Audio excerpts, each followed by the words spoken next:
नाही का हे सांगावं लागते सर.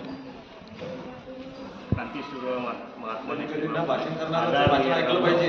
व्यासपीठ आणि उपस्थित माझे सर्व विद्यार्थी आणि शिक्षक शिक्षिका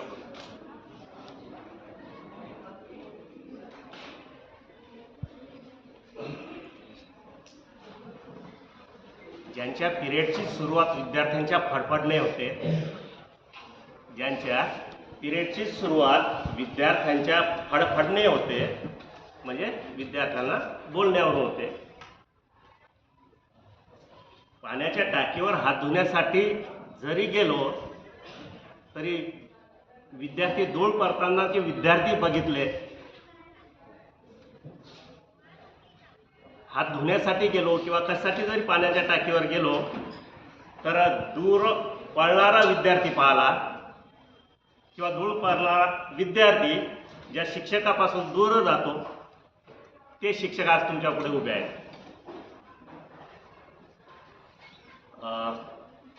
आजच्या अगोदरचं वातावरण कसं होतं, जो गोंधळ होता तुमचा, किलबिल होती, बोलणं होतं, पण असं काय जादू झाली की या अर्ध्या घंट्यात सगळं वातावरण बदलून गेलं, पिन ड्रॉप सायलेंट झालेलं आहे.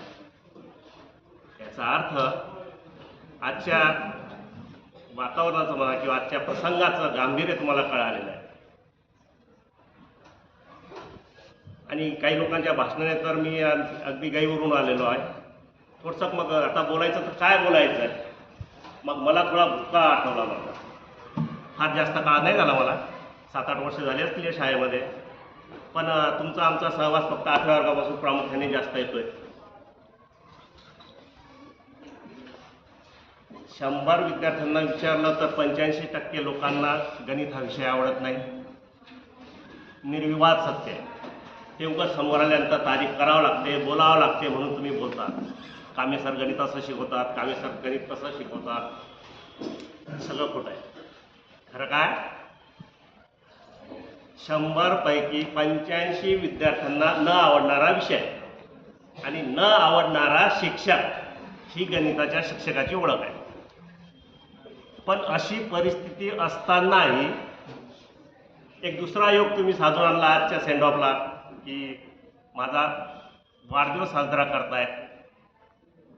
ते बघून तुमचं माझ्यावरचं असलेलं प्रेम, जिव्हाळा आणि आता जे बोललो ती माझी समजूत ही गैरसमजूत होती असं मला वाटतं. की आजचा विद्यार्थी किंवा माझा विद्यार्थी गणिताला सुद्धा लाईक करतो, गणिताच्या शिक्षकाला सुद्धा लाईक करतो, हे आज मला पटलंय. इतक्या दिवशी नव्हतं पटायचं. कारण काय, त्याच्यामागचं कारणही तसं व्हायचं. सुरुवातच सांगितली मी, जास्त फडफड विद्यार्थ्याची जास्त फडफड होते तो क्लास म्हणजे कामेसरचा.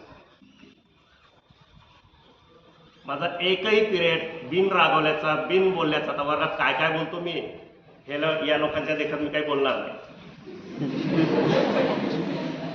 10व्या वर्गाला निश्चितपणे माहीत.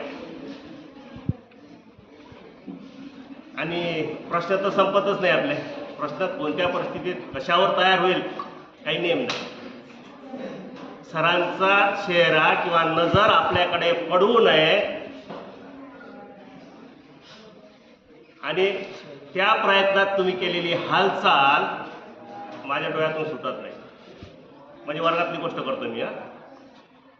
नको रे बाबा, सरनं पाहिला नक्की कोणता तरी प्रश्न आता सर फेकून मारणार आणि नेमका प्रश्नच तुम्हाला आवडत नाही.